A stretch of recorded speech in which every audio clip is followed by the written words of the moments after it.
हटिए हटिए प्लीज।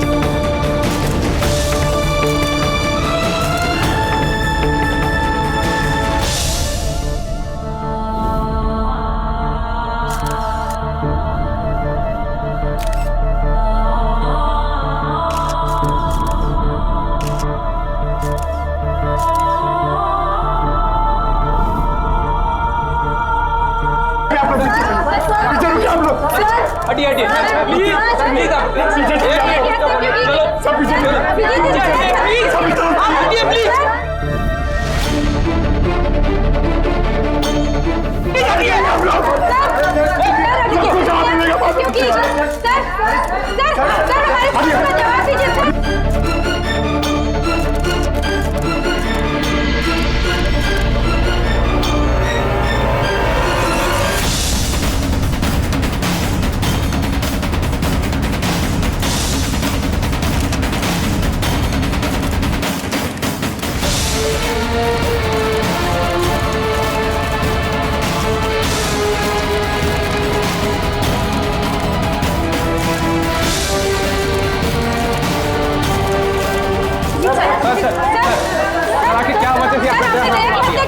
क्या वजह थी आपको बताइए ना प्लीज। सर बताइए तो सर क्या वजह थी बताइए तो।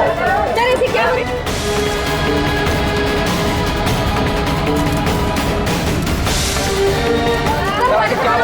बताइए तो। सर दया क्या हुआ दया तुझसे? ये लोग बोल रहे हैं कि मैंने उसको झूठ बोल रहे हैं सर। मैं दया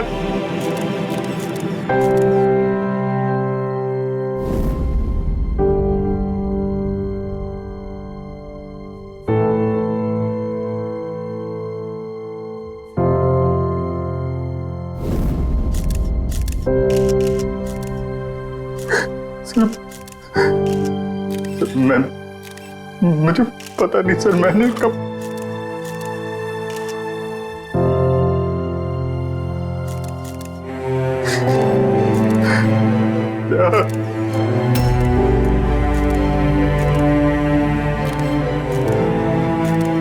नहीं अभिजीत, तुम अंदर नहीं जा सकते। तुमने दया की जान ले ली है। मैं तुम्हें गिरफ्तार कर रहा हूं।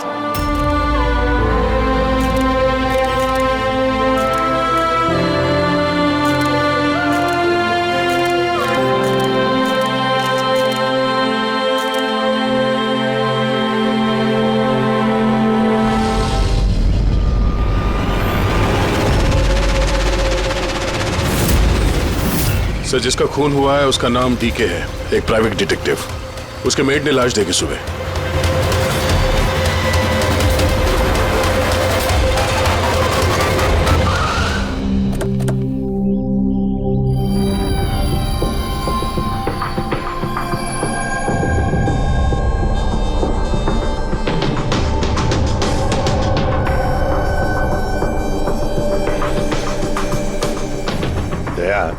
चेहरे के तो चिथड़े उड़ गए हैं। लगता है पॉइंट ब्लैंक रेंज से एक से ज्यादा गोलियां मारी है इसे।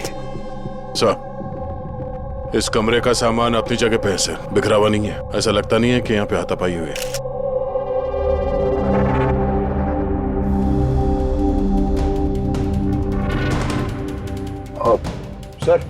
सर ये कबर्ड और सेफ तो खुला हुआ है और सब सामान अपनी जगह पे भी है। ऐसा लग रहा है कि इसको किसी ने हाथ ही नहीं लगाया।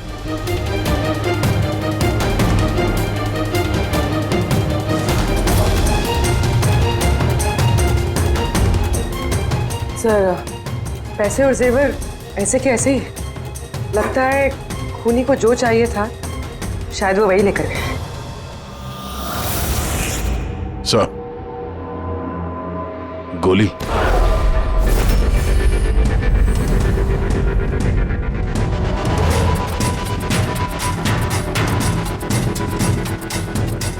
तीन गोलियां चली है दया।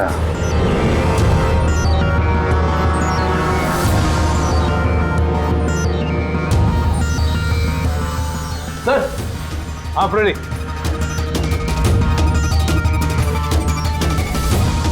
सर ये खिड़की के कांच निकाले हुए हैं, मतलब खूनी यहीं से अंदर घुसा है। हाँ,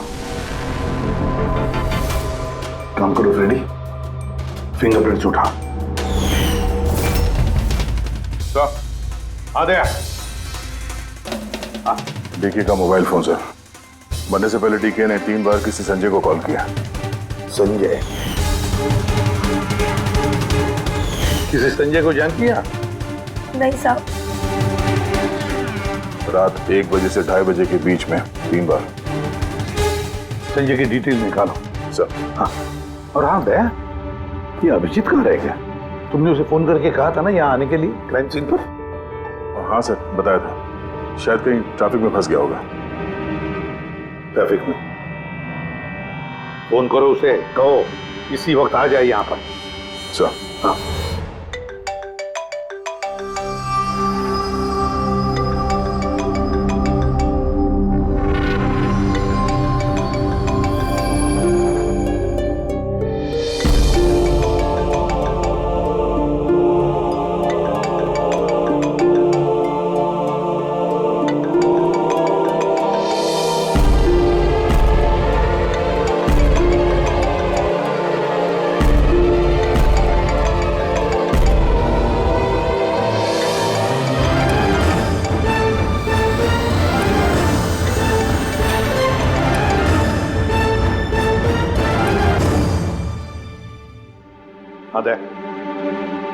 क्या बोल रहा है अभिजीत?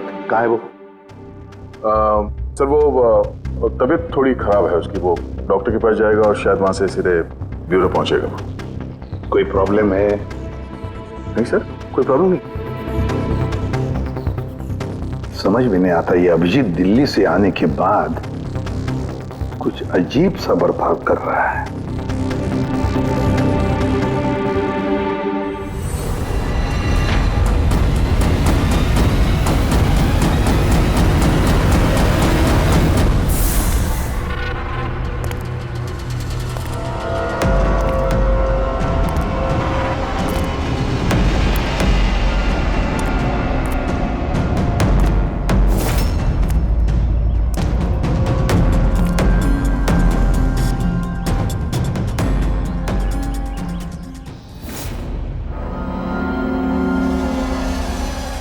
तुमको मेरी मदद की जरूरत है। तुमको? हाँ? अरे भाई, तुम तो खुद एक सीआईडी ऑफिसर हो। हाँ, लेकिन ये काम मैं खुद नहीं कर सकता। चलो ठीक है, कर देंगे मदद। तू भी क्या याद रखेगा?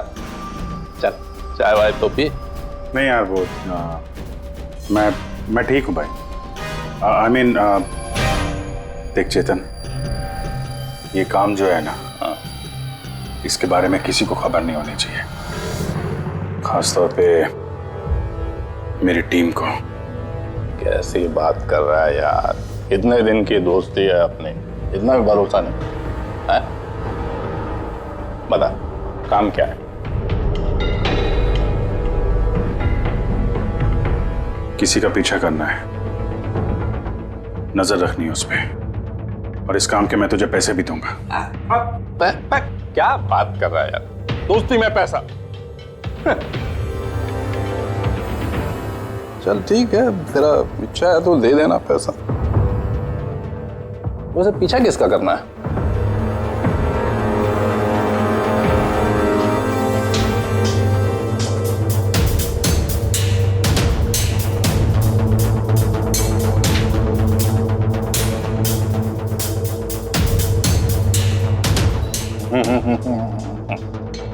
अभिजीत, लगता है तूने गलती से गलत फोटो दे दिया है। कोई गलत फोटो नहीं है, तुझे इसी का पीछा करना है। ये कहाँ जाता है, किससे मिलता है, क्या करता है, सब कुछ रात 10 बजे से सुबह 6 बजे तक। और प्लीज कोई सवाल मत पूछ, जितना कहा उतना कर बस। Okay okay.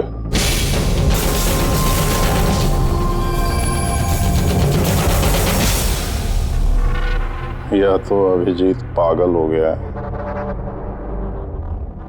या बहुत बड़ा कोई गेम चल रहा है।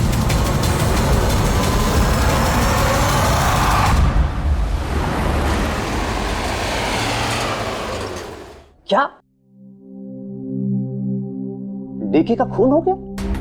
मरने से पहले डीके ने आखिरी बार फोन पे आपसे बात की थी आधी रात को। बात क्या हुई थी आपकी? वो मेरे कहने पर किसी पर जासूसी कर रहा था। कुछ सबूत मिला उसे, इसलिए उसने फोन किया था मुझे। जासूसी क्यों? मेरी बॉस मंदिरा जी के लिए। मंदिरा? कुमार ज्वेलर्स की मालकिन, मशहूर पेज 3 सेलिब्रिटी। उस दिल्ली वाले केस के बारे में तो आप सबने सुना ही। हो मंदिरा कुमार, मंदिरा जी। उन पर तो उनके पति, सास ससुर और केयरटेकर्स को मारने का इल्जाम था, है ना? जी। मगर सबूत न मिलने पर कोर्ट ने मंदिरा जी को बरी कर दिया। और उसके कुछ ही दिनों बाद मंदिरा जी की पर्सनल असिस्टेंट ईशाना, उसने भी आत्महत्या कर ली।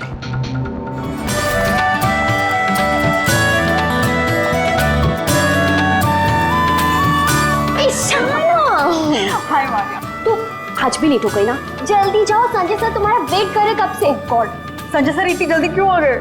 आ भी गए और बहुत गुस्से में। ओह गॉड, तू मेरा बैग संभाल, मैं आती हूँ।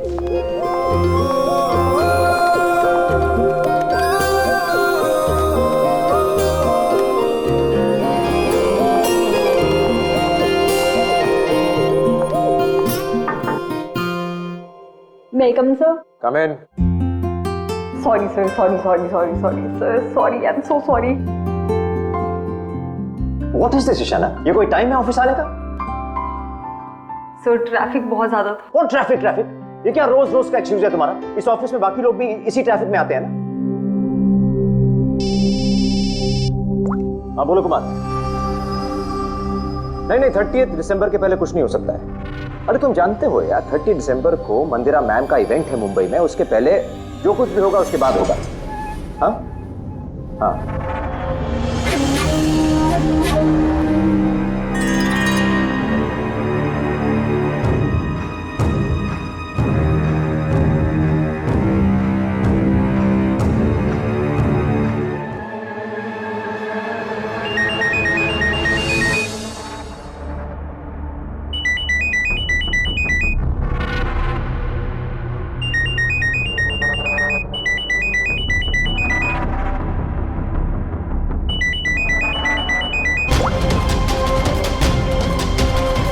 ठीक है, ओके।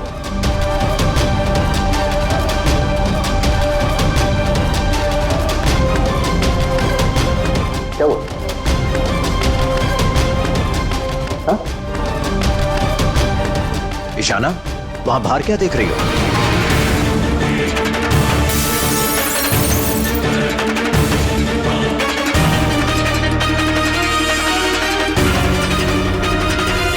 मेरे ही कैबिन की खिड़की से कूदकर आत्महत्या की थी उसने।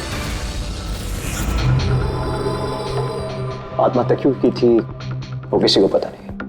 वैसे मंदिरा जी ने डीके को किस पर जासूसी करने के लिए काम पे लगाया था? उनकी जान को खतरा है।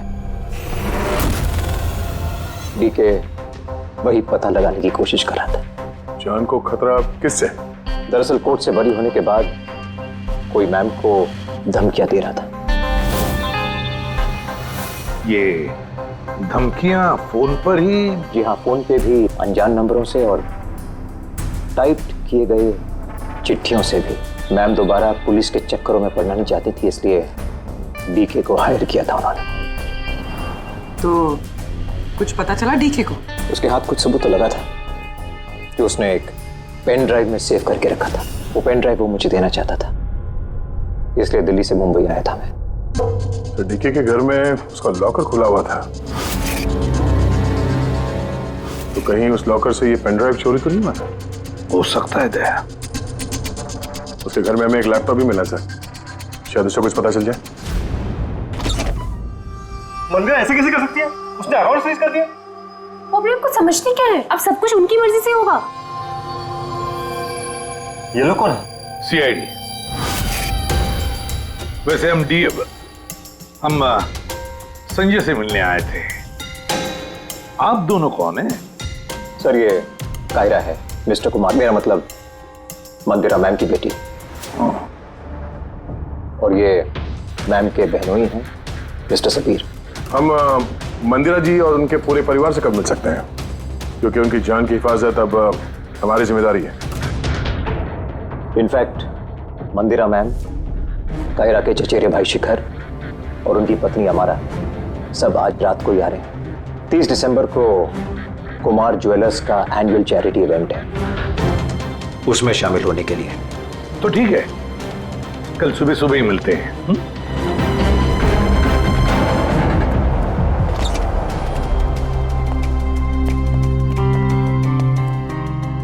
ये सब क्या है? और सीआईडी हमारे पर्सनल मामले में दखल क्यों दे रही है?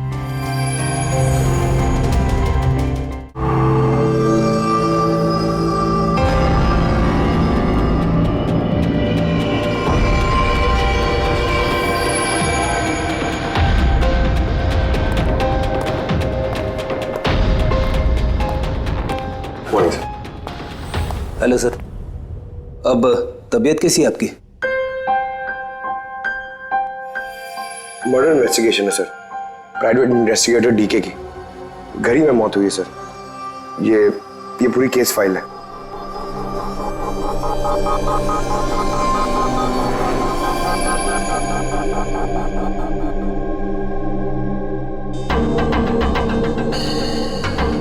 सर ये तस्वीरें उसके घर की हैं, घर की तस्वीर है, उसी के घर की तस्वीर है, और यहीं पे इसका मर्डर हुआ है ना?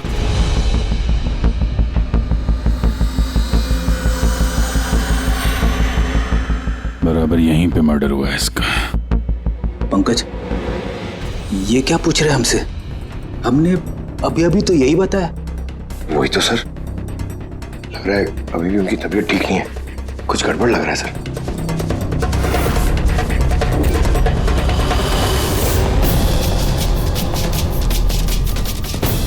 अभिजीत,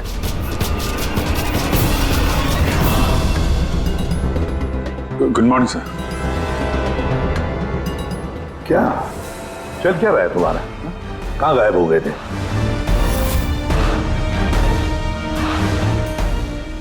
अरे अभिजीत, तुम्हारी तबीयत खराब थी ना, तो डॉक्टर के पास जाना था, यहाँ क्यों? हाँ सर, वो कुछ दिनों से थोड़ी गड़बड़ चल रही है सर, पर अब ठीक है। I am better now. या गड़बड़ चल रही थी। सर, डीके संजय को जो पेन ड्राइव देने वाला था, तो उसका जो डेटा है वो हम हासिल करने का एक तरीका है सर। पेन ड्राइव तो मिला नहीं ना दे, तो फिर डेटा कहां से लाओगे? सर है ना, एक तरीका है, वो हम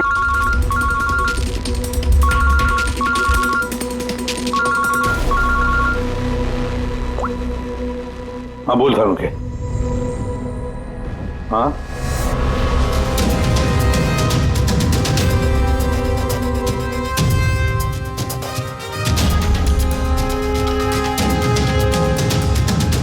है सर।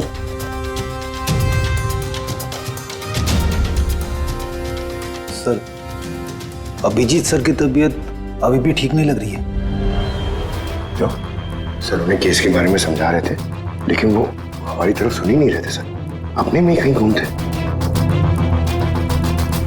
डैडी सर, मंदिरा केस के बारे में सारी डिटेल्स निकालनी है, न्यूज़पेपर्स पे, टीवी पे जो भी आया है सब।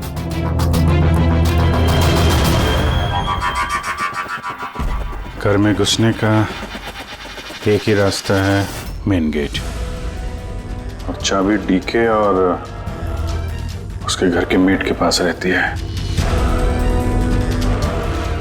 बाथरूम की खिड़की, मतलब कातिल ने बाथरूम की खिड़की का कांच निकाला और अंदर घुसा, और उसके बाद अभिजीत क्राइम सीन पर था भी नहीं, और यहाँ पे तो बाथरूम का कोई फोटो भी नहीं है, तो फिर इससे ये सब कैसे पता? अभिजीत मुझसे कुछ छुपा रहा है, मगर क्या?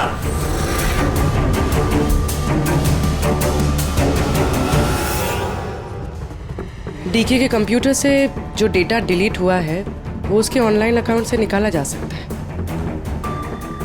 बस एक बार ये पासवर्ड मैच हो जाए।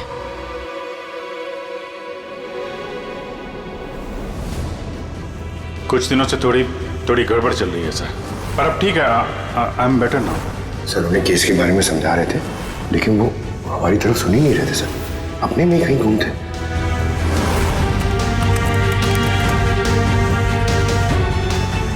यस सर पासवर्ड मैच हो गया।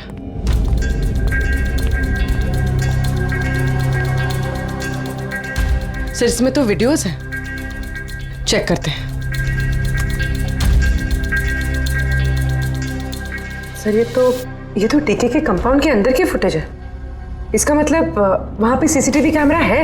नहीं था, हमारे पहुंचने से पहले किसी ने निकाल लिया। पर निकाला किसने होगा? दूसरा वीडियो देखना।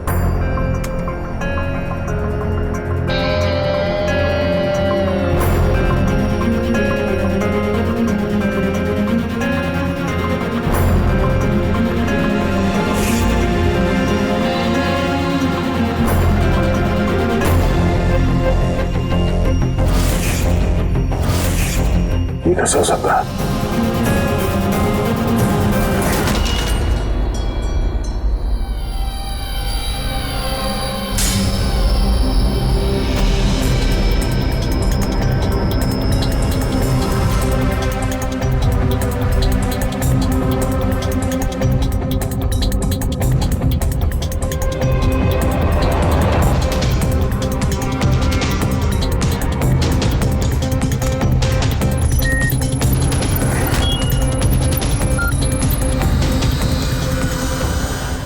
सब आपने अच्छी तरह से क्रॉस चेक तो कर लिया ना?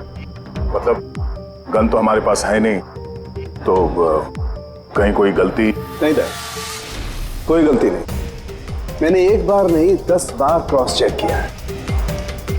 मानता हूं कि गन हमारे पास नहीं है, लेकिन गन के रिकॉर्ड्स तो हमारे पास हैं। वो गोलियां जिससे डीके की मौत हुई है, वो गोलियां उसकी ही गन से चली हैं। गोलियों का पैटर्न, गोलियों पर लगे हुए निशान, सब ये बात साबित करते हैं कि वो अभिजीत की गन है।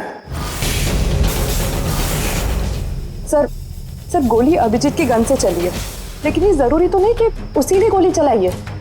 एग्जैक्टली सर, इसलिए मैंने ये बात एसीपी साहब को भी नहीं बताई, सिर्फ आप दोनों को बताई, ताकि मैं इस मामले के तह तक जा सकूं। क्या तुमने ये बात एसीपी को नहीं बताई?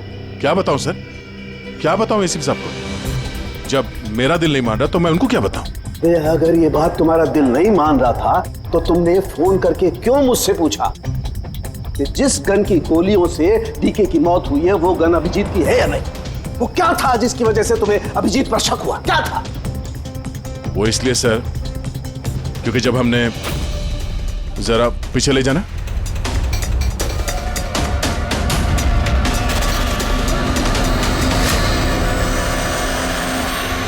अभिजीत डीके के घर में?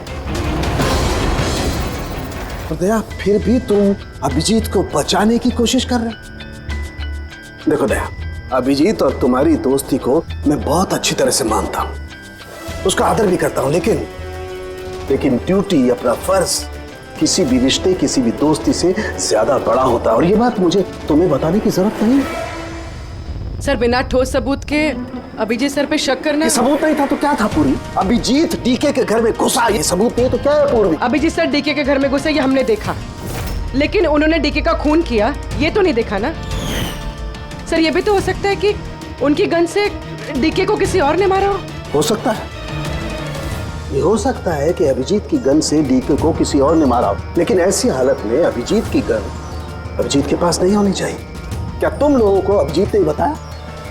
उसने बताया कि उसकी गन गुम हो चुकी है, कोई गुमशुदगी की रिपोर्ट लिखाई उसने? वो सवेरे से तुम लोगों के साथ है, क्या उसने बताया कि वो ऐसे अजीब से कपड़े पहन करके डीके के घर में क्यों घुसा, और वो भी बाथरूम का शीशा तोड़?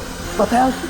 बताया? सर आपके सारे सवालों का जवाब मैं अभिजीत से पूछ लूंगा, पर सर तब तक के लिए प्लीज सर, तब तक के लिए एसीपी साहब को कुछ मत बताना। मैं तुम लोगों की हालत को समझ रहा हूं, मुझे खुद भी अच्छा नहीं लग रहा है। Please sir, please. कल सुबह तक। दया, मैं कल सुबह तक का टाइम तुमको देता हूं। या तो सच का पता लगा लो या फिर ये सारी की सारी बात खुद एसीपी को बता दो। अगर तुमने एसीपी को ये बात नहीं बताई तो फिर मैं खुद प्रद्युमन को ये सारी की सारी बातें बताऊंगा।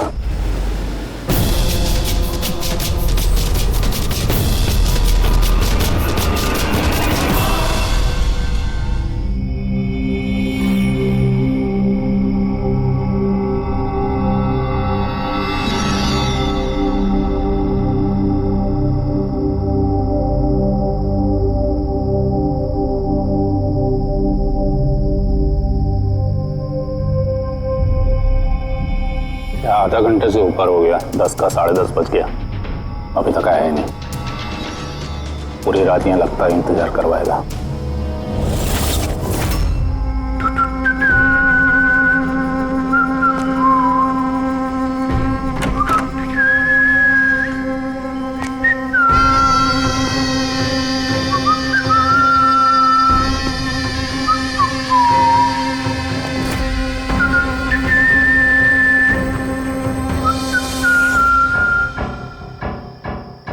तुझे इसी का पीछा करना है। ये कहाँ जाता है, किससे मिलता है, क्या करता है, सब कुछ रात 10 बजे से सुबह 6 बजे तक। ये अभिजीत है? इसको क्या हुआ? ये हुलिया क्या बना रखा है इसने?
सर, दिल्ली से सब लोग आ गए हैं।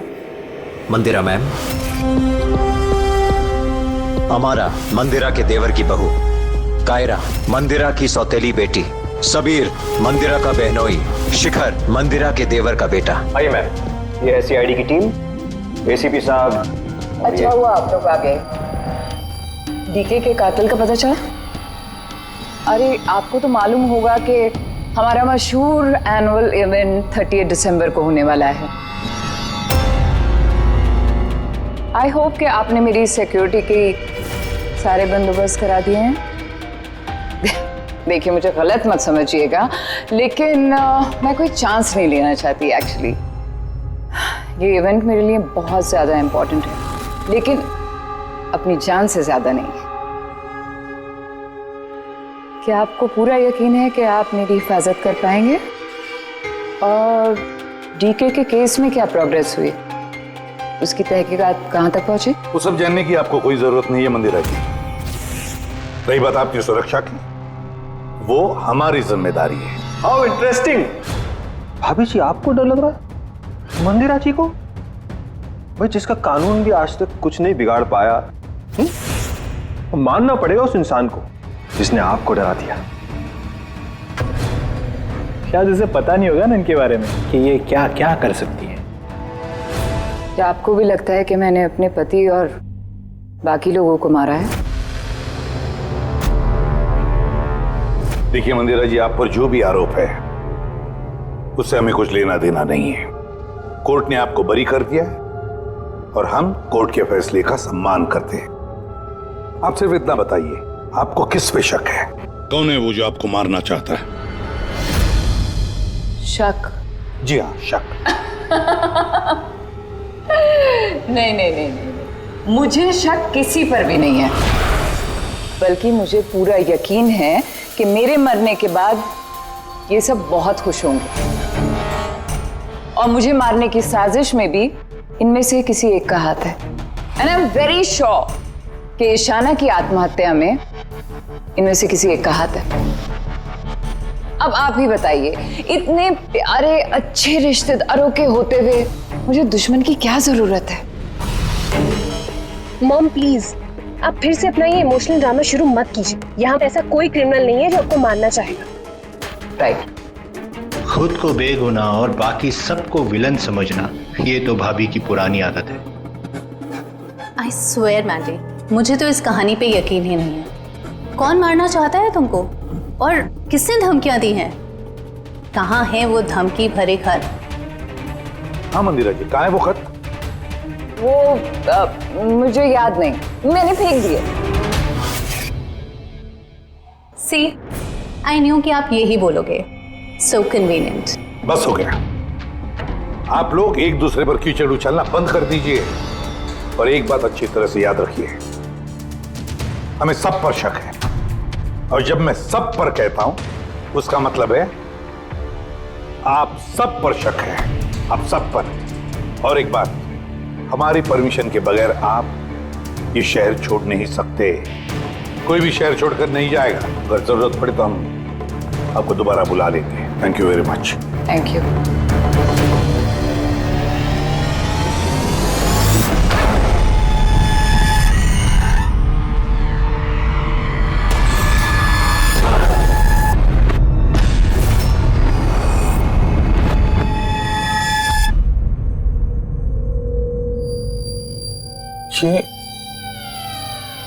ये मैं हूं?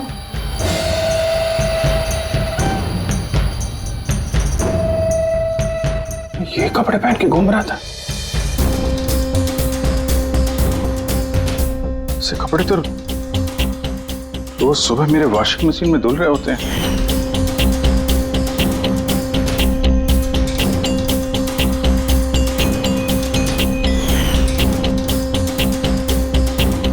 पर ये जूते, यार ये जूते गंदे रहते जैसे मैंने इन्हें पहना हो। लेकिन मुझे याद नहीं मैं ये कपड़े कब पहनता हूं। सच में मुझे क्या हो रहा है मेरे साथ? ये कार में कौन है? ये किससे बात कर रहा हूं मैं? कौन है कार में? नहीं, मैंने नहीं देखा। तुम बात कर रहे थे, तुम्हें पता होगा। और तुम कल तो मुझे पहचाने ही नहीं।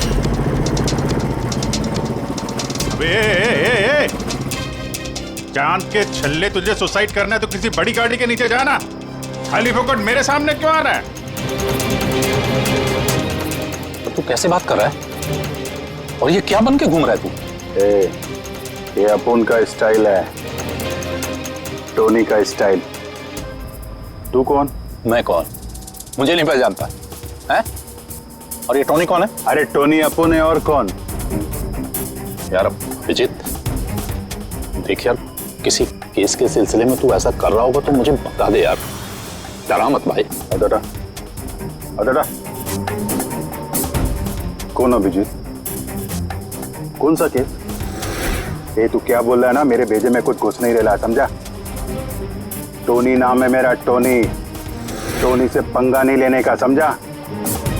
चल हवा आने दे और टोनी को जाने दे।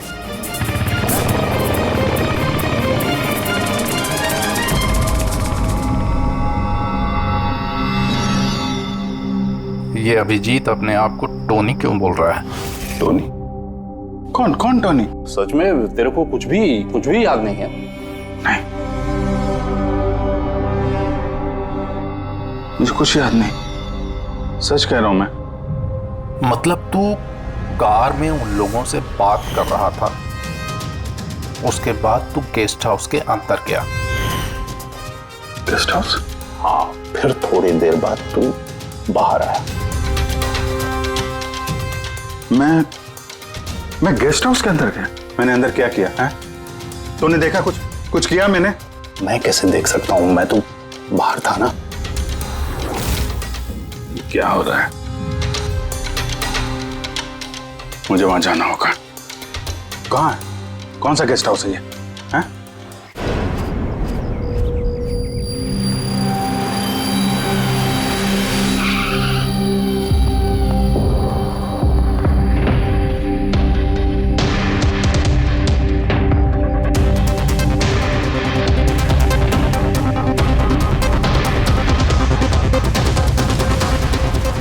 सर, खून।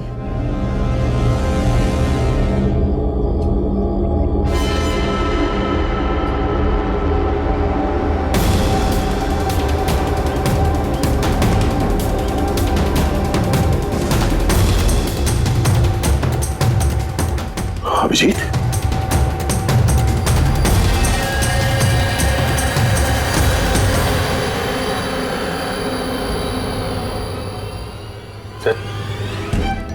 तुम यहाँ पे? तुम्हारा फोन ट्रैक करके और यही सवाल मैं तुमसे पूछ रहा हूं अभिजीत,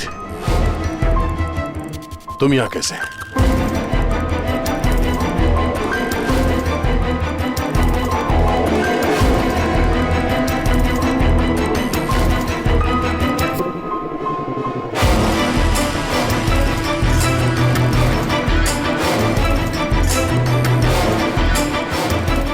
नहीं, ये मैं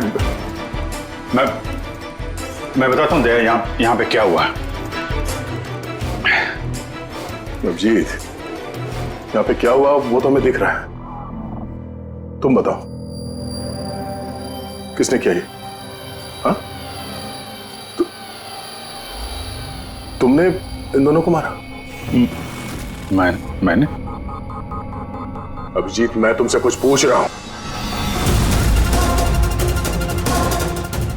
तुमने मारा इनको?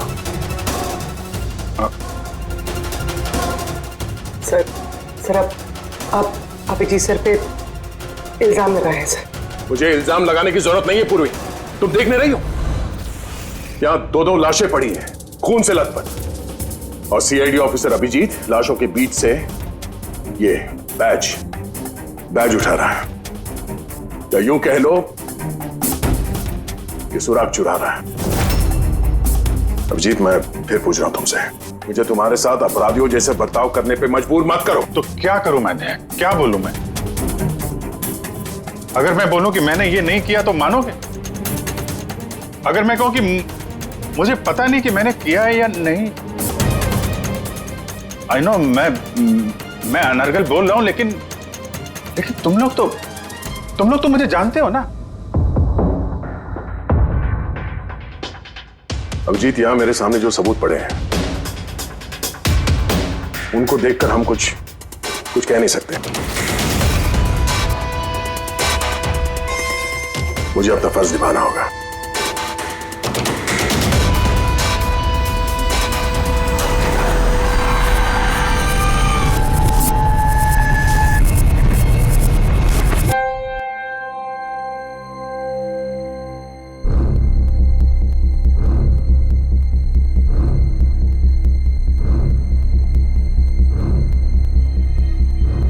अभिजीत, इतनी देर से मैं तुम्हें पूछे जा रहा हूं, मगर तुम्हारे पास कोई जवाब तक नहीं है।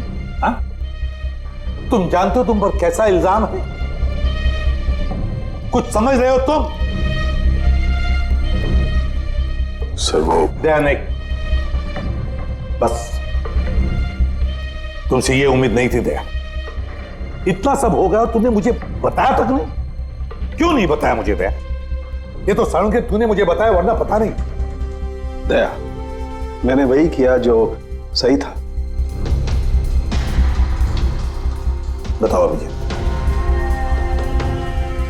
क्या तुमने ये खून किया है? अभिजीत, क्या ये खून तुमने किया है? मुझे नहीं पता सर। पता नहीं कैसे? डैम इट, पता नहीं कैसे? हाँ? डीके के घर में चोरी छुपे तुम घुस रहे थे, उसका सीसीटीवी फुटेज मैंने देखा। उन लाशों के बीचों बीच खड़े थे तो दैन तुम्हें खुद या पकड़ के लाया। डीके और उन बॉडीगार्ड पे जो गोलियां चली वो तुम्हारी इस गन से चली है, इसी गन से चली है। और तुम कह रहे हो कि तुम्हें कुछ पता नहीं। मेरी आंखों में आंखें डालकर बताओ मुझे, कहो कि तुमने ये खून नहीं किया, कहो कि तुमने कुछ पता नहीं है। तुम्हें नहीं पता है सर, मुझे कुछ नहीं पता सर, सॉरी। क्या बताऊं मैं आपको, क्या बोलूं सर, जब मैं खुद नहीं जानता सर कि मैं डीके के घर में क्यों पहुंचा, कैसे ये सारे खून मेरे इस गन से हो रहे हैं, मुझे नहीं पता सर। सर मैं तो डीके को जानता भी नहीं, मैं उन बॉडीगार्ड्स को नहीं जानता, मैं मंदिरा को नहीं जानता, मैं तो अपने आप को भी नहीं जानता सर। मैं क्या करता हूं, कहां जाता हूं, किससे मिलता हूं, मुझे नहीं पता। पिछले कुछ दिनों से मेरे साथ कुछ तो हो रहा है, लेकिन मुझे ठीक से पता नहीं चल रहा है। दिन भर सब कुछ ठीक रहता है, रात को घर जाता हूं, खाना खा के सो जाता हूं, और जैसे ही सुबह उठता हूं तो अजीब से कपड़े, अजीब से जूते जो मेरे नहीं हैं, पता नहीं कहां से मेरे घर में आ जाते हैं। कपड़े वॉशिंग मशीन में धुल रहे होते हैं, जूतों पे मिट्टी लगी रहती है, ऐसा लगता है कि जैसे मैंने उनका इस्तेमाल किया है, लेकिन मुझे पता नहीं चलता। थकान सी रहती है, ऐसा लगता है कि जैसे मैं रात भर जगा हूं, लेकिन जग के मैंने क्या किया मुझे नहीं पता। लगता है हर रोज मेरी जिंदगी के 6-8 घंटे गायब हो जाते हैं, जिनके बारे में मुझे कुछ पता नहीं। आप कहते हैं कि मैं डीके के घर गया, हो सकता है, लेकिन मुझे नहीं पता। मैंने डीके और उन बॉडीगार्ड्स को मारा, लेकिन मुझे नहीं पता। मैं मंदिरा को मारने की कोशिश कर रहा हूं, लेकिन मुझे नहीं पता। मैं क्या करता हूं, मैंने क्या किया है, मैं क्या करने वाला हूं, मुझे नहीं पता सर, मुझे नहीं पता।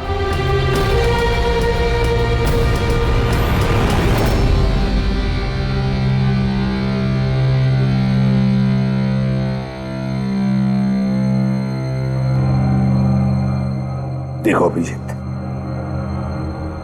इस वक्त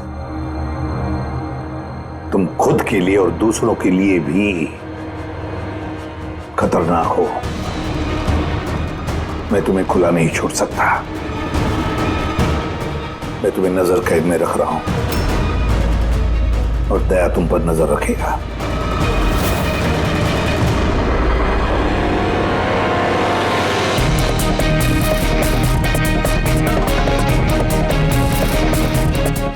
दया,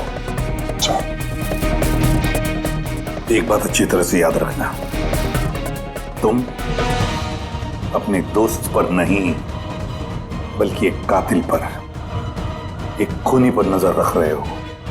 एक ऐसा आदमी जिसका मानसिक संतुलन बिगड़ चुका है। अब से इस केस की तहकीकात मैं खुद करूंगा, और तुम अभिजीत को रोकोगे कोई भी जुर्म करने से। अगर उसके लिए तुम्हें अभिजीत पर गोली भी चलानी पड़े तो वो तुम चलाओगे। Is that clear? Yes sir.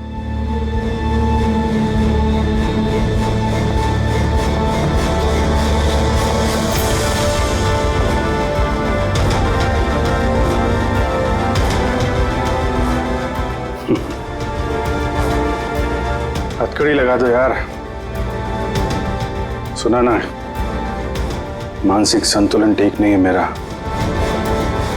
कब क्या कर बैठूं कुछ पता नहीं। रोक लो मुझे, इससे पहले मेरे हाथों कोई और गुनाह हो जाए। रोक लो मुझे यार। आपका ऑफिसर, आपका अपना सीआईडी ऑफिसर मेरी जान के पीछे पड़ा है। उसने उन लोगों को भी मार डाला जो मेरी हिफाजत कर रहे थे, और आप बड़ी शान से कह रहे हैं कि डरने की कोई बात नहीं है।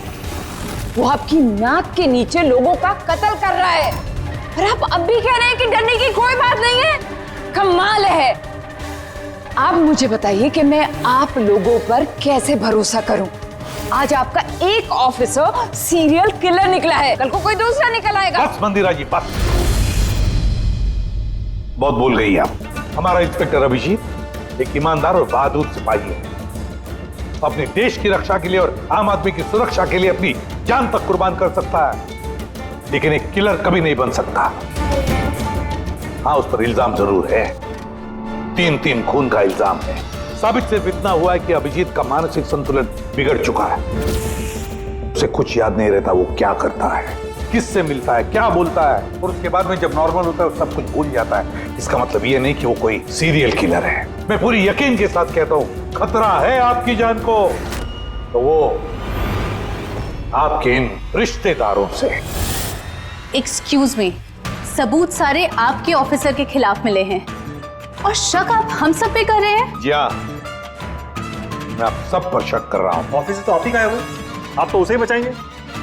वो तीनों खून इंस्पेक्टर अभिजीत की गन से चली हुई गोलियों से हुए, और आपको लगता है कि ये काम हम में से कोई कर सकता है? अरे हमारे पास आपके ऑफिसर की गन कहां से आएगी? शिखर जी,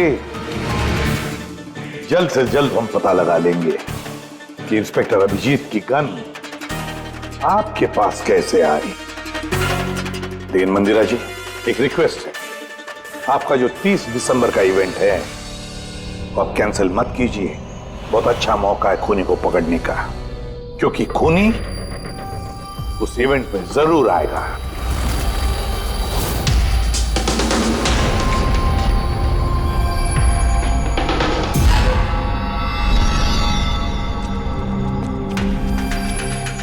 सर हाँ संजय, क्या बात है? आप अभिजीत सर के बारे में कुछ कह रहे थे कि उनके जहन में कोई और शख्सियत घुस जाती है, याददाश्त उनकी, मतलब उन्हें रात के कुछ घंटे याद नहीं रहते। हाँ, वो बिल्कुल ऐसा ही, एग्जैक्टली ऐसा ही किसी और के साथ भी हुआ था। किसके साथ? हाँ सर, ईशाना। ईशाना? जिस दिन उसने आत्महत्या की उसके कुछ दिन पहले से बिल्कुल ऐसा बर्ताव करने लगी थी वो। क्या? बस अजीब सी हो गई थी वो, खोई खोई रहती थी। जिस दिन आत्महत्या की उसने, उसके कुछ दिन पहले से एक अजीब सा रिंगटोन लगा रखा था उसने अपने फोन पर, और फिर उस दिन अचानक से वो रिंगटोन बजने लगा और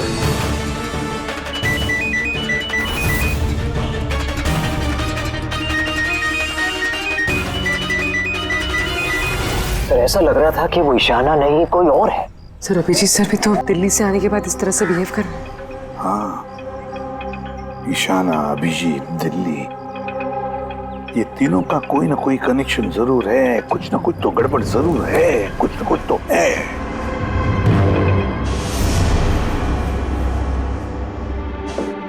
कॉफी?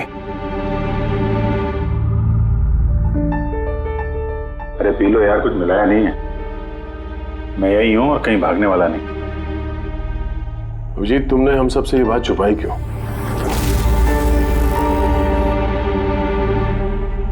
छुपानी पड़ी यार, क्या करता। मुझे कुछ समझ में नहीं आ रहा था कि मैं क्या करूं, मेरे साथ क्या हो रहा है। मैं खुद ही कंफ्यूज हूं, तो मैं उसमें तुम्हें क्यों फंसाऊं यार, इसलिए और कोई बात नहीं है। मुझ पे भरोसा नहीं रहा या मुझे इस लायक नहीं समझते कि मैं तुम्हारी कोई मदद कर सकता हूँ? क्या यार, कैसी बात कर रहा है यार, ऐसा कुछ नहीं है। तो फिर कैसी बात है? मुझे तो ये लगने लगा है कि मैं तुम्हें जानता भी नहीं हूँ। इस वक्त मैं यहाँ बैठकर जिस आदमी से बात कर रहा हूँ वो अभिजीत है या फिर कोई टोनी।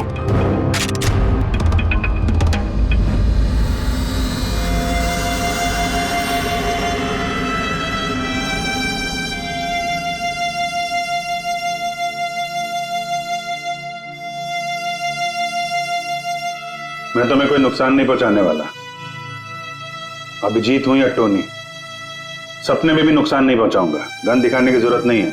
बात यह है ही नहीं कि तुम मुझे कोई नुकसान पहुंचा सकते हो या नहीं। बात यह है कि मैं यहां सिर्फ अपनी ड्यूटी कर रहा हूं और मैं कोई चांस नहीं ले सकता। मैं तो तुम्हें शायद जानता भी नहीं हूं।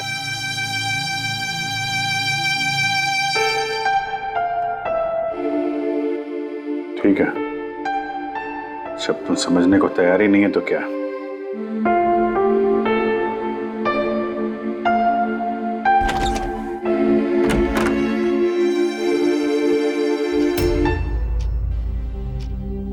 तो डॉक्टर महेश, हमने आपको सारी बात बता दी।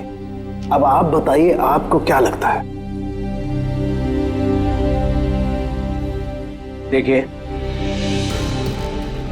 अभी अभी आपने जो कुछ भी मुझे कहा ये अभिजीत और ईशाना के बारे में, उससे एक बात तो बिल्कुल साफ है कि दोनों की कंडीशन एक जैसी है, आर्टिफिशियली इंड्यूस स्प्लिट पर्सनैलिटी। इसे सरल शब्द में मैं आपको समझाऊं तो इसमें पेशेंट के दिमाग में उसके अपने व्यक्तित्व के अलावा एक और व्यक्तित्व को प्लांट किया जाता है जो किसी खास दशा, निर्देश, आदेश के मुताबिक चलता है, और उसे इस तरह सेट किया जाता है कि वो व्यक्तित्व खास निर्धारित समय पर निर्धारित ट्रिगर मिलने पे उस व्यक्तित्व पे हावी हो जाता है। और जितनी देर ये हावी रहता है वो पुराने व्यक्तित्व के बारे में ना तो कुछ जानता है और ना ही उसे पुराने व्यक्तित्व के बारे में कोई भी चीजें याद रहती हैं। ये इंसान का दिमाग है। इस दिमाग के दो मुख्य हिस्से हैं, सचेत मस्तिष्क यानी कि कॉन्शियस स्टेट ऑफ माइंड, जिसमें हम अभी हैं, और अचेत मस्तिष्क यानी कि semi conscious state of mind, जो हम सब सो रहे होते हैं उस वक्त होता है। और कभी कभी जागते हुए भी किसी नशे या किसी दवाई के असर में हमारा अचेत मस्तिष्क एक्टिव होता है। सचेत और अचेत दोनों ही अवस्था में ही दिमाग अलग अलग होते हैं। इस अवस्था में दोनों ही दिमाग जो सोचते हैं, जो बातें, जो यादें, उसे सेव कर लेते हैं। सचेत मस्तिष्क में सेव बातें तो हमें बरसों तक याद रहती हैं, लेकिन अचेत मस्तिष्क में सेव की हुई बातें हमें याद नहीं रहती। डॉक्टर महेश, ये कुछ हिप्नोसिस जैसा, सम्मोहन जैसा, जिसमें इंसान के दिमाग को कंट्रोल करके उससे कुछ भी करवाया जा सकता है एक रोबोट की तरह से, और बाद में किसी खास आवाज से उस सम्मोहन को तोड़ दिया जाता है और इंसान को कुछ भी याद नहीं रहता। नहीं डॉक्टर सालुंके, सम्मोहन अलग प्रक्रिया है। सम्मोहन में आप आदमी को तभी तक कंट्रोल में रख सकते हैं जब तक वो सम्मोहित अवस्था में है। सम्मोहित अवस्था से एक बार बाहर निकलने के बाद उसे वापस सम्मोहित करना पड़ता है।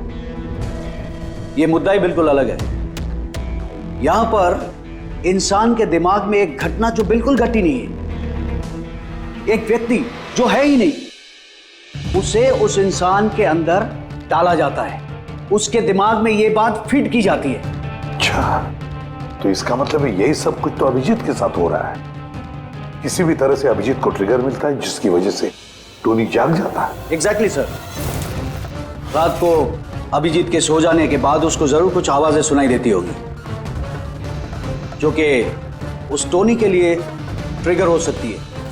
वो आवाज सुनते ही टोनी जाग जाता है, लेकिन अभिजीत वहीं सोया रहता है। टोनी जाग जाता है वो टोनी जो खूनी है, जो दरिंदा है, जो मुजरिम है, और अभिजीत के जानने वालों में से वो किसी को भी नहीं जानता। अगर ऐसा है तो अभिजीत के अंदर के टोनी को भी किसी भी तरह से कमांड दिया गया है मंदिरा को मारने का। तो 30 दिसंबर वाले इवेंट में ये टोनी इसे अंजाम देगा, मंदिरा को मारने की कोशिश करेगा। 2 दिन बाद 30 दिसंबर।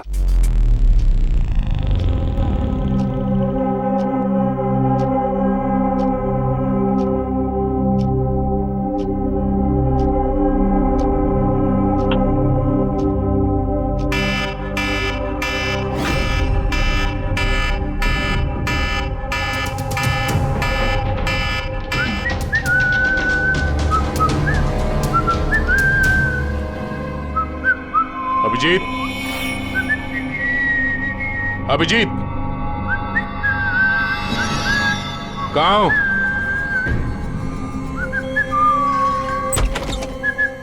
अभिजीत, अभिजीत, ओए, टोनी।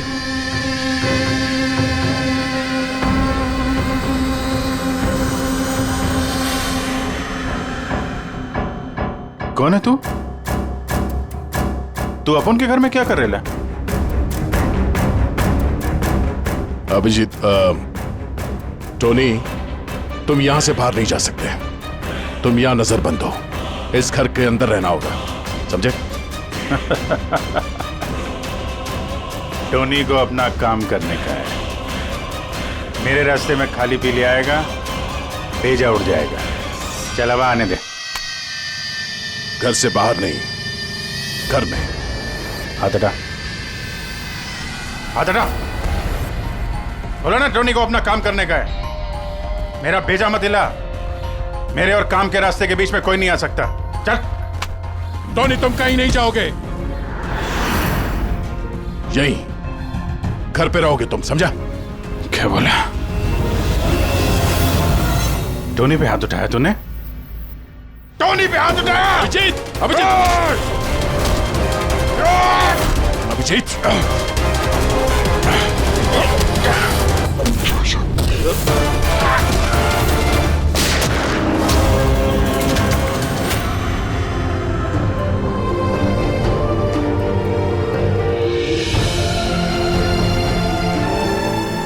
सरदे, क्या हुआ दया? ये लोग बोल रहे हैं कि मैंने नहीं अभिजीत, तुम अंदर नहीं जा सकते। तुमने दया की जान ले ली है। मैं तुम्हें गिरफ्तार कर रहा हूं।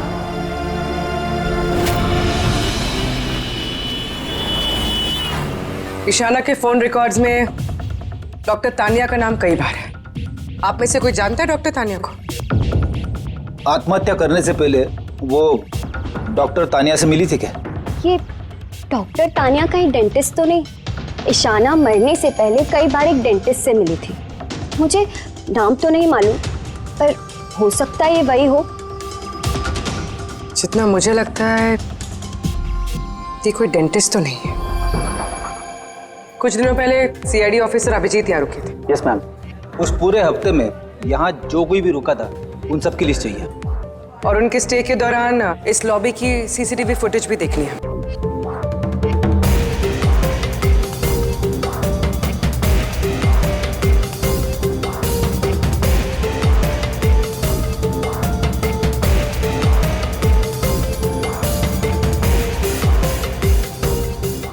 एक मिनट पॉज कीजिए। ये लड़की कौन है जिससे अभिजीत सर बात कर रहे हैं? पूर्वी, इस लिस्ट में डॉक्टर तानिया का नाम है और वो यहीं पे रुकी हुई थी जब तक अभिजीत सर यहाँ पे थे। शायद ये वही लड़की। क्या नाम है इस लड़की का? मैम डॉक्टर तानिया, हफ्ते भर यहीं थी वो। सर, तानिया से तुरंत मिलना होगा। सर, तानिया मुंबई के पैराडाइज होटल में रुकी हुई है। क्या मतलब मुझे टिकट नहीं मिल सकता? लुक, मुझे अभी इसी वक्त इंडिया से बाहर जाना है। Do you understand? Yes. Doctor Tania? जी, आप कौन? ईशाना, ईशाना की दोस्त, सीआईडी ऑफिसर पूर्वी।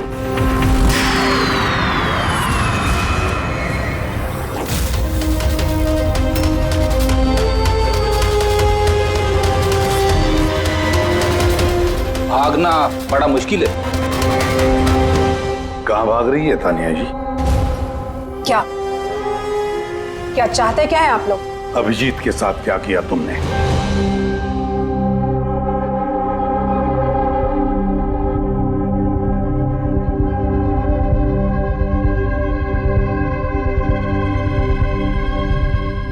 ईशाना और अभिजीत के दिमाग के साथ मैंने ही एक्सपेरिमेंट किया है। ईशाना को आत्महत्या करने के लिए और अभिजीत को एक मर्डर करने के लिए मैंने ही प्रोग्राम किया था। कैसे कैसे किया तुमने program? Artificially induced split personality के जरिए मैंने दोनों के दिमाग को सेट किया और अपने सेट शेड्यूल के मुताबिक दोनों को इस तरह प्लान किया कि एक ट्रिगर बजेगा या एक कॉल आएगा, और जब भी ये कॉल आएगा दोनों को वो सारे ऑर्डर्स मानने होंगे किसी भी हाल पे। वो फोन नंबर जहां से उनको फोन आते हैं, किसका नंबर है ये? वो एक पीसीओ का नंबर है। ईशाना ने मुझे ये नंबर दिया था अभिजीत के दिमाग में फीड करने के लिए। क्या कहा तुमने? अभिजीत के साथ ऐसा करने के लिए ईशाना ने कहा तुम्हें? जी। और फिर ईशाना की खुदकुशी, उसका क्या? उसका क्या? वो भी खुद ईशाना ने ही कहा था मुझसे करने के लिए। What? जी, कहा तो ईशाना नहीं था, बट आई एम श्योर कि इसके पीछे जरूर किसी और का हाथ है जिसके बारे में मैं नहीं जानती। क्यों? क्यों करेगी ऐसा वो? ये भी उसकी कोई मजबूरी हो। हमें किसी भी हालत में अभिजीत को इसमें से निकालना होगा। ले चलो इसे। चलो। वो बाहर नहीं आ सकता। क्यों? मैंने अभिजीत के दिमाग को प्रोग्राम किया है, सम्मोहित नहीं कि जाकर उसका सम्मोहन तोड़ दूं। मैंने अभिजीत के दिमाग में खूनी को प्लांट किया है, टोनी को। यही है वो आर्टिफिशियली इंड्यूस्ड पर्सनालिटी जो अब कभी बाहर नहीं निकलेगा। और मैं चाहूं भी तो भी मैं अभिजीत को इससे बाहर नहीं निकाल सकती, क्योंकि अगर मैंने ऐसा किया तो या तो अभिजीत पागल हो जाएगा या उसकी जान भी जा सकती है। मतलब ये कि जब भी ट्रिगर होगा टोनी मंदिरा को मार के रहेगा, और वो तब तक नहीं रुकेगा जब तक वो वाकई मंदिरा को मार नहीं देता। और इसके बीच में जो भी आएगा वो भी मरेगा। मंदिरा को मारने का ट्रिगर क्या है? क्या ट्रिगर है अभिजीत के लिए? ईशाना के केस में ट्रिगर था एक रिंगटोन, और अभिजीत के केस में ट्रिगर है रिमाइंडर टोन, एक खास तरह का बीप जो मैंने अभिजीत के मोबाइल पे सेट कर दिया था। हम अगर अभिजीत मंदिरा को कैसे मारेगा? क्या प्रोग्राम किया है तुमने, बताओ। वो तब तक मंदिरा को चाकू से मारता रहेगा जब तक कि बहुत सारा खून नहीं बह जाता। और कितने बजे के लिए प्रोग्राम किया ये? 10 बजे। माय गॉड, सिर्फ 2 मिनट बाकी है। गिरफ्तार कर लो इसे।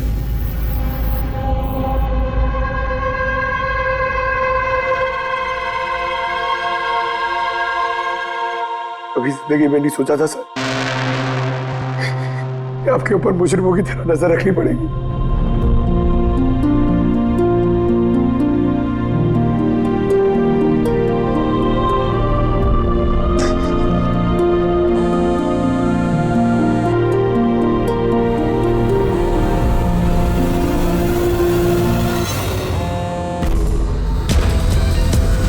अंकल डैम इट, फोन उठाओ।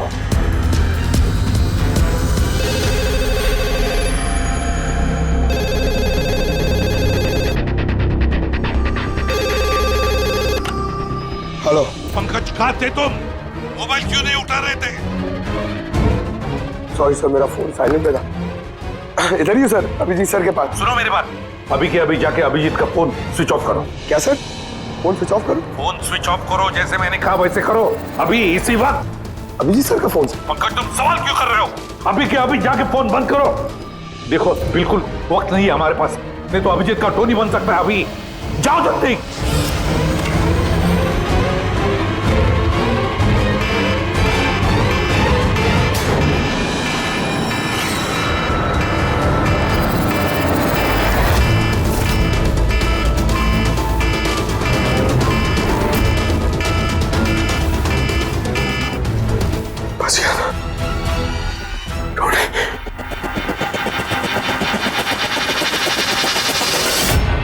अभिजीत सर? अभिजीत सर कहाँ गए? अभिजीत सर? अभिजीत सर?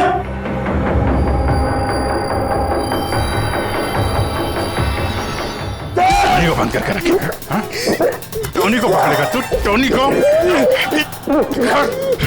जो भी टोनी और मंदिरा के बीच में आएगा वो मरेगा।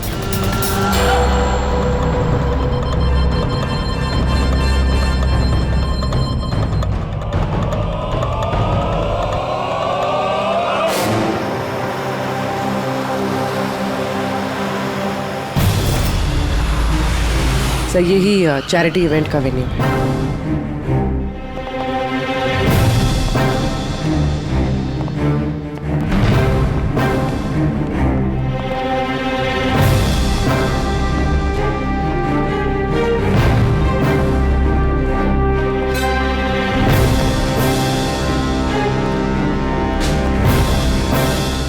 आप लोग रुक जाइए प्लीज।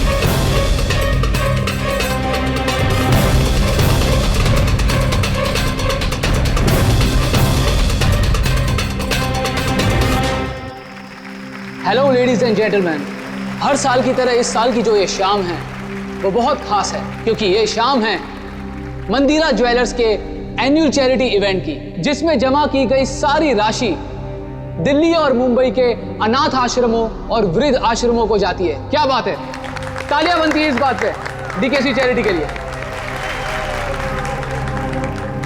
हर साल की तरह इस साल भी जो हमारी मुख्य अतिथि है वो और कोई नहीं है बल्कि मिसेस मंदिरा खन्ना है। तो आइए दोस्तों, आप सभी की जोरदार तालियों के बीच हम स्वागत करते हैं मिसेस मंदिरा खन्ना का। Mrs Mandira Khanna.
Abhijit sir,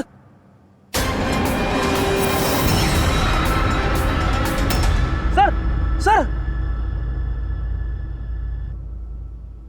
lights on. Sir sir अब जी ठीक है सर, जल्दी से हॉस्पिटल ले चलो, जल्दी आओ।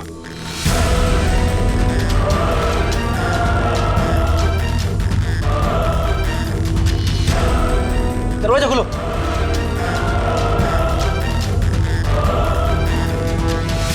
मंदिरा जी, टोनी ने अपना मिशन पूरा किया, मंदिरा जी को मारने का। वैसे हम पर भरोसा करने के लिए बहुत बहुत शुक्रिया मैम। कि आप लोग मुझे यहाँ क्यों लाए? मुझे तो स्टेज पे होना चाहिए ना। मैडम, हमारा एक प्लान है। प्लान? पूर्वी,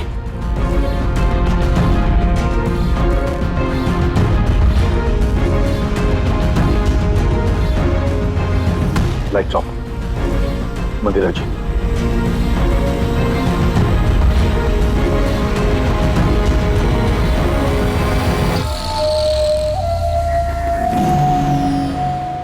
और आपकी हिम्मत की भी दाद देनी पड़ेगी। Thank you. मॉम, मॉम अब ठीक हो ना? ये सब क्या है? आप लोग हमें ग्रीन रूम में लॉक करके क्या हासिल करना चाहते थे? आखिर खूनी तो कोई और ही निकला ना। सर, आपने ये सब मॉम की जान को खतरे में डालकर किया। अगर सचमुच मॉम को कुछ हो जाता तो? ये तो वाकई बहुत बड़ा रिस्क था सर, बट आई होप अब खतरा टल गया। खतरा अभी तक टला नहीं है, क्योंकि इस खेल का असली मास्टरमाइंड अभी तक पकड़ा नहीं गया। कहानी अभी बाकी है।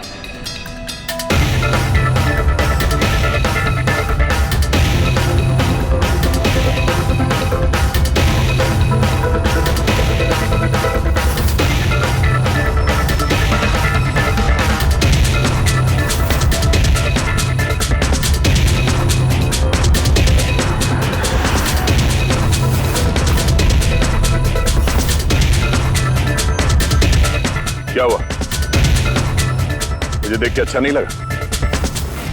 कभी कभी कातिल तक पहुंचने के लिए हमें मरना भी पड़ता है। इसका मतलब इनके खून की खबर नाटक थी? मेरी मौत से कातिल बड़ा खुश था कि वो कामयाब हो गया और उसी समय का हमने फायदा उठाया। हम मंदिरा जी को बचाने में लगे हुए थे और दया मास्टरमाइंड के पीछे लगा था। लेकिन असली मास्टरमाइंड है कौन?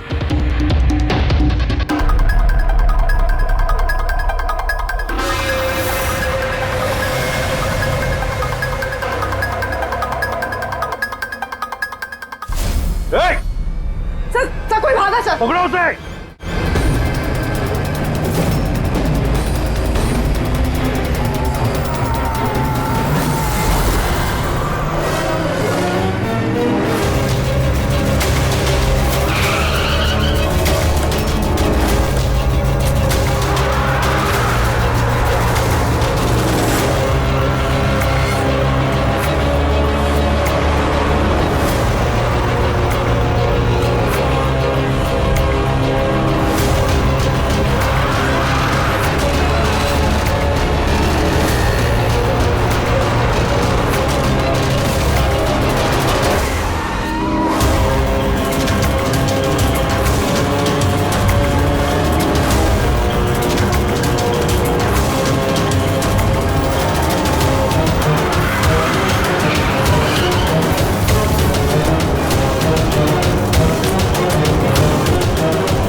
जुर्म करने वालों को रास्ता हमेशा कम पड़ता है।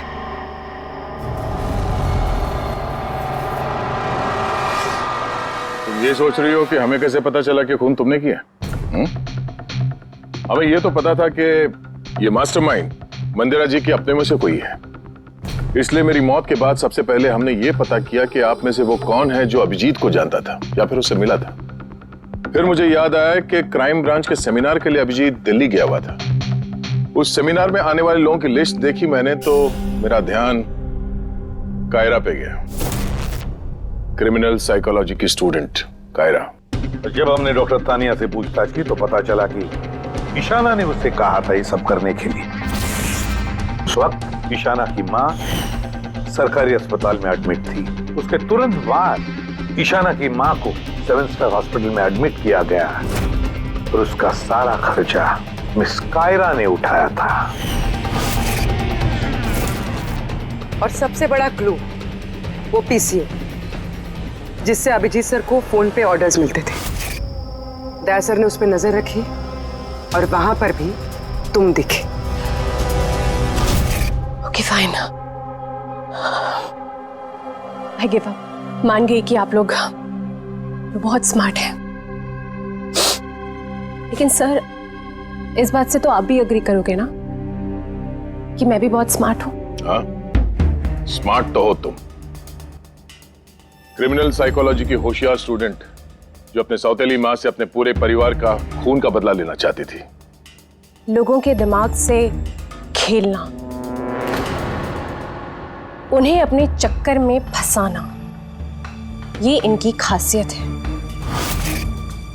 तो मुझे लगा कि क्यों ना इन्हीं की तरीके से मार दिया जाए। इसीलिए मैं ईशाना से मिली और फिर डॉक्टर तान्या से मदद ली। She was mad. She wanted to do an experiment. फिर मैंने ईशाना को बहुत समझाया। कई बार समझाने के बाद she was ready. उसने वो एक्सपेरिमेंट अपने ऊपर लिया, लेकिन somehow I was never convinced. मुझे हमेशा कंफ्यूजन रहता था कि वो नहीं कर पाएगी एक्सपेरिमेंट। फिर उसी दौरान मैं दिल्ली में अभिजीत से मिली और उनसे मिलने के बाद मुझे लगा कि इतने सच्चे और ईमानदार पुलिस ऑफिसर के होते हुए ये एक्सपेरिमेंट कोई और क्यों करे। फिर मैंने और डॉक्टर तान्या ने अभिजीत को मोहरा बनाया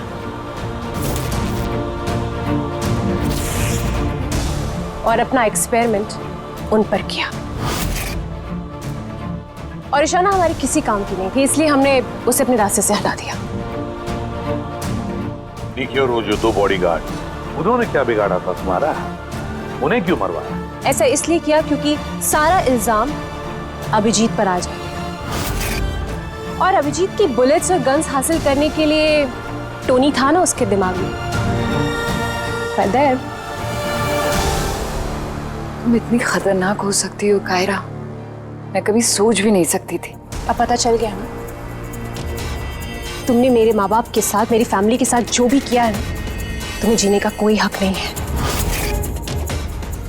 मैंने ये सब इसलिए किया क्योंकि मैं ये प्रूव करना चाहती थी कि इस दुनिया में किसी के भी दिमाग के साथ खेला जा सकता है, चाहे वो सीआईडी ऑफिसर ही क्यों ना हो। कायरा, बदले की याद में तुमने एक बहादुर सीआईडी ऑफिसर की जान के साथ खेला है, और तो और 4 माह तुम लोगों की जानें भी ली। डीके, ईशाना और मंदिरा जी के 2 बॉडीगार्ड। बहुत गलत किया तुमने। कानून तुम्हें कभी माफ नहीं करेगा। तुम्हें तो फांसी होगी, फांसी। सर, आप प्लीज ये सब याद मत करिए। एक बुरा सपना समझकर भूल जाइए। बुरा? डरावना?